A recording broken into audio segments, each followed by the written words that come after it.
Hello, my name is Laura Matthews, and I want to share a story that completely transformed my life. It's not easy to talk about, but I feel a strong calling to share what I experienced. This was more than just a brush with death. It was a glimpse into eternity, into God's love, and into the reality of heaven. I hope my story brings you encouragement and a sense of purpose, just as it has for me. What happened that night still feels surreal, but I know it was meant to change my life forever. It was a chilly November evening in 2015, and I had just finished my shift at the hospital where I work as a neonatal nurse in Minneapolis. I was tired but excited to head home to my husband, Mark, and our two kids, Ellie and James. The day had been long, but I felt at peace, looking forward to a warm meal and time with my family. As I drove through the familiar streets, I couldn't have imagined how drastically my life was about to change. It's a moment that will stay with me forever. I was about a mile from my house, stopped at a red light, when the unexpected happened. A car ran the red light and slammed into me on the driver's side at full speed. The impact was so violent that my car spun and crumpled like a tin can. In that instant, everything went black, and the world I knew seemed to disappear. What I didn't realize then was that my journey into something far greater had just begun. The next thing I became aware of was an incredible sense of peace. I felt weightless, as if I had been freed from my body and all the pain that came with it. I looked down and realized I was floating above the accident scene, watching everything unfold from a bird's eye view. I could see my car, mangled beyond recognition, and the flashing lights of emergency vehicles arriving at the scene. Paramedics were working frantically to get me out, and though I saw the devastation, I wasn't afraid. Instead, I felt calm, almost detached, as though I was being held by an invisible force. Then I noticed something above me, a warm, glowing light that seemed to be calling me. The light wasn't blinding or harsh. It was gentle and inviting, radiating a love so profound it felt like it wrapped around my entire being. I began to rise toward it, drawn to its warmth like a child running into a parent's arms. The closer I got, the more I felt at home, as if this was where I had always belonged. That's when I saw him, Jesus. He stood before me, his presence so real and so vivid that it took my breath away. He wasn't distant or intimidating. He was welcoming, compassionate, and full of love. His eyes looked right into mine, and I could feel that he knew me completely. Every flaw, every mistake, and every hurt I had ever carried. Yet in his presence, none of it mattered. All I felt was pure, unconditional love, and for the first time in my life, I understood the depths of his grace. Jesus reached out his hand to me, and when I took it, I felt a surge of peace and joy that is impossible to describe. He smiled at me with such warmth and said, "My beloved child, I have so much to show you." In an instant, we were no longer at the accident scene. Instead, we were soaring through the most beautiful landscapes I had ever seen. The colors were brighter than anything on earth, and the air felt alive, filled with a divine energy I couldn't quite comprehend. As we moved, I saw mountains that seemed to shimmer with gold, valleys bursting with vibrant flowers, and rivers that sparkled like crystal. Everything around me radiated life and perfection, untouched by pain or decay. Jesus guided me through this incredible place, and I couldn't help but feel overwhelmed by the beauty and peace that surrounded us. Despite its grandeur, it all felt familiar, as though my soul had always known this was home. I realized that what I was experiencing was heaven, the place I had only read about in scripture, but never truly imagined could be this real. Then Jesus brought me to the gates of a city so magnificent it took my breath away. The gates were made of a single, enormous pearl, and the walls surrounding the city were made of jasper, gleaming like polished glass. The streets inside were paved with pure gold, yet the gold was so refined it was transparent, like crystal. The light in the city wasn't from the sun or any artificial source. It seemed to radiate from everywhere, filling every corner with a warm, golden glow. Jesus explained that this was the glory of God illuminating the city, and in this place, there was no darkness, no shadows, and no fear. As we entered the city, I was struck by its incredible beauty and perfection. The first thing I noticed was a wide boulevard running through the center, lined with a crystal-clear river flowing right down the middle. Jesus told me it was the river of the water of life, and its clarity and brilliance were unlike anything I had ever seen. On either side of the river stood magnificent trees, the tree of life, he explained, bearing 12 kinds of fruit, one for each month. The leaves of the trees were vibrant, and Jesus told me they were for the healing of the nations. Walking through the city, I saw buildings and structures that were both grand and intricate, their architecture far beyond anything created on Earth. There were places that seemed like centers of learning, creativity, and worship, and everything was surrounded by lush gardens filled with vibrant flowers and greenery. It was as if the entire city was alive, humming with the presence of God. I could feel joy and peace flowing through every part of it, and I knew this was a place where no pain or sorrow could exist. Then Jesus led me to what he called the Father's house. It was a vast, magnificent structure, stretching farther than my eyes could see. Despite its grandeur, it felt warm and inviting, as though it had been built to welcome everyone home. Inside, Jesus showed me a long corridor lined with countless doors. Stopping at one, he smiled and said, "This is for you." When he opened the door, I stepped into a room that took my breath away. It wasn't just beautiful, it was deeply personal, designed in a way that reflected everything I loved and cherished. The room felt like it had been created just for me, with every detail perfectly suited to who I am. The colors were soft and comforting, my favorite shades of blue and green, and there was a cozy reading nook filled with books. I noticed a piano in one corner, along with art supplies and a telescope by a window overlooking a stunning view of the city. It was as if every passion and joy I had ever experienced on Earth was captured and elevated in this space. Jesus explained that this was my dwelling place, prepared specifically for me in his Father's house. I noticed a painting on one wall, and as I looked closer, I realized it was a depiction of moments from my life. These weren't grand or dramatic moments, but small acts of kindness and love, times I had shown compassion or gone out of my way to help someone. Jesus smiled and said, "These are the treasures you've stored up in heaven." It was overwhelming to realize that every act of love, no matter how small, had been noticed and cherished by him. There was even a shelf filled with journals, and when I asked what they were, Jesus explained that they held my prayers, every conversation I'd ever had with God, recorded and preserved as precious. As we left the room, Jesus led me to a banquet hall so vast it seemed to stretch endlessly. The table was set with the most beautiful dishes and surrounded by chairs, each one ready to welcome God's children. Jesus said, "This is where all of my people will gather and feast together in perfect fellowship."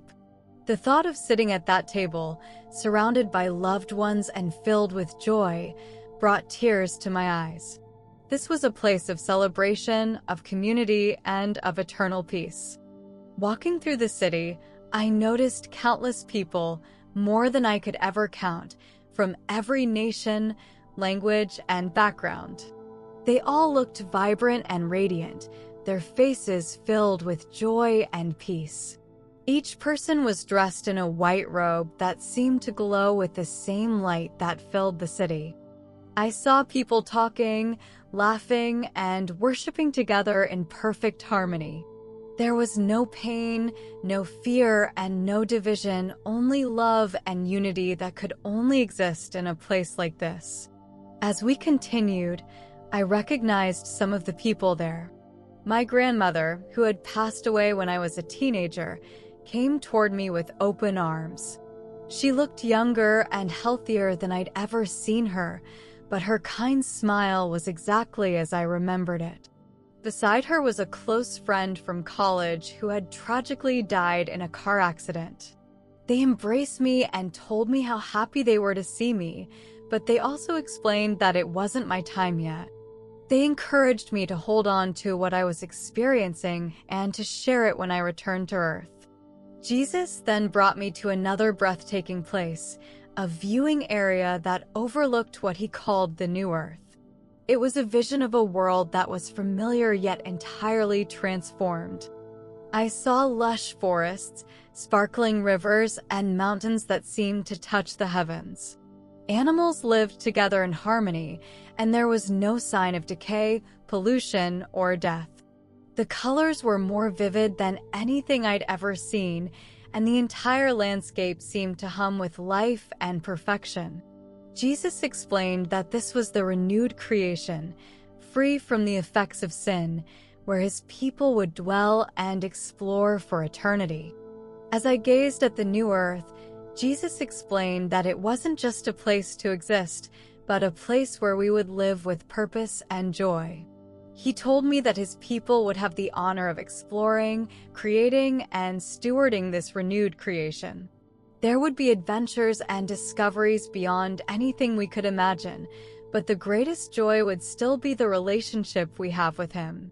Everything about this place, from its beauty to its harmony, reflected the heart of God, his desire for his children to live in a world free from pain, fear, and suffering. Then Jesus brought me to a more sobering vision. He showed me a great white throne surrounded by countless people. Every person's life was being reviewed in perfect detail, and nothing was hidden. Those who had placed their faith in Jesus stood with confidence, knowing their sins were covered by his sacrifice. But for those who had rejected him, it was a different story. I saw the sorrow in their faces as they realized the weight of their choices, and Jesus explained that this separation from God was never his desire. It was heartbreaking to witness, but it deepened my understanding of how important it is to make the choice to follow him while we still have the chance. Jesus also gave me a glimpse of hell, a place completely void of his presence. It was a realm of darkness, despair, and separation, and the contrast between it and the beauty of heaven was overwhelming. I could feel the heartbreak in Jesus as he spoke about it.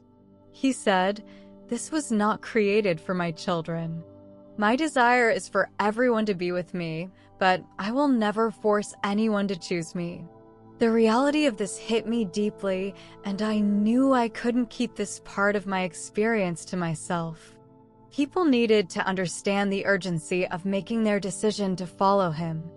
As sobering as those visions were, Jesus didn't leave me in sorrow. He turned to me with a look of deep love and said, "I am showing you this so that you can share my message. My heart longs for everyone to know me and to experience the joy of eternity with me." His words filled me with a sense of urgency. He wanted me to let people know about his love, his grace, and the incredible future he has prepared for those who choose to follow him. This wasn't just a message of warning, it was a message of hope, an invitation to step into something far greater than what this world has to offer. Jesus then took me to a place he called the incense room. It was filled with golden bowls, each one releasing a fragrant mist that rose like smoke. He explained that these bowls contained the prayers of his people, every word spoken to him in faith. I stood in awe, realizing how much God treasures even our smallest prayers. Jesus told me that no prayer goes unheard and that each one is precious to him. Knowing that my prayers and the prayers of others are cherished in this way brought me an overwhelming sense of comfort and encouragement. Before it was time for me to leave, Jesus brought me back to the Father's house and spoke to me one last time. He told me that my life on earth wasn't finished and that I had more work to do. Remember what you've seen and share it, he said.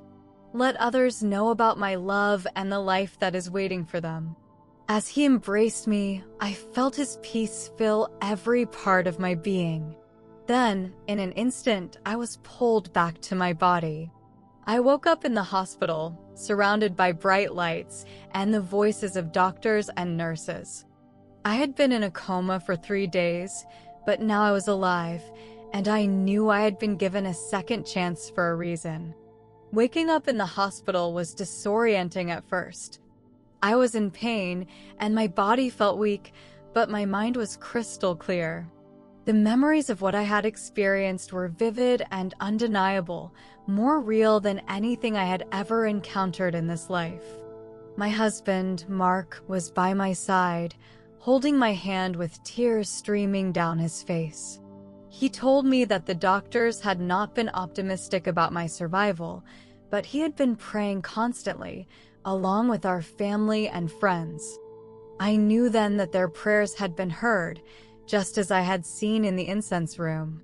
As I began to recover, the weight of what I had experienced stayed with me. I couldn't stop thinking about the beauty of heaven, the joy and peace I had felt, and the love of Jesus that had completely overwhelmed me. But just as strongly, I felt the responsibility of the message he had given me. He didn't show me these things for my sake alone. He wanted me to share them with others. I knew I had to tell people about the reality of eternity, the love of God, and the importance of making the choice to follow him. Even though I was nervous about how others might react, I felt a deep sense of purpose that outweighed any fear. Since that experience, my entire perspective on life has changed. The things I once worried about, career success, material possessions, and the approval of others, no longer seem important.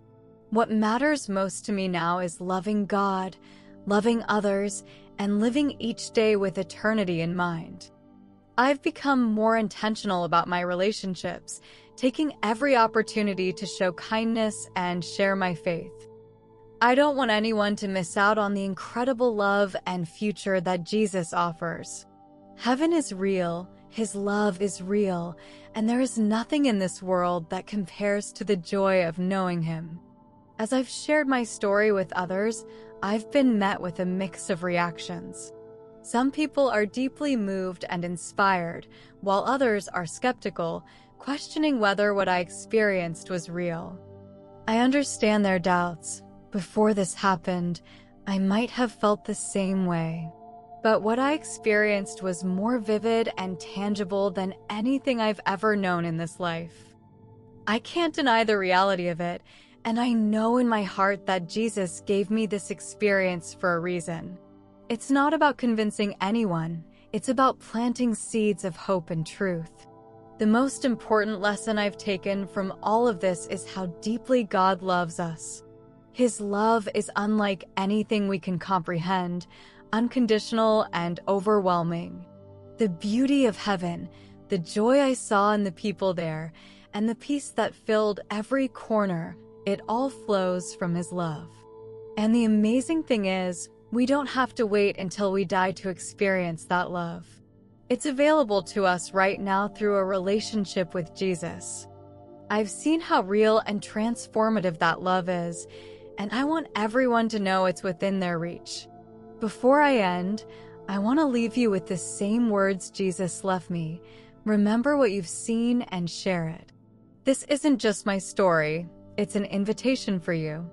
Jesus has prepared a place for all of us, and he's waiting with open arms. If you've ever felt lost, unsure, or weighed down by life, know that his love is there for you.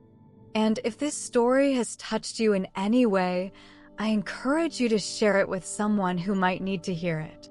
Subscribe to this channel for more stories like this, and let's keep encouraging each other to live with eternity in mind. Thank you for listening, and may God bless you abundantly.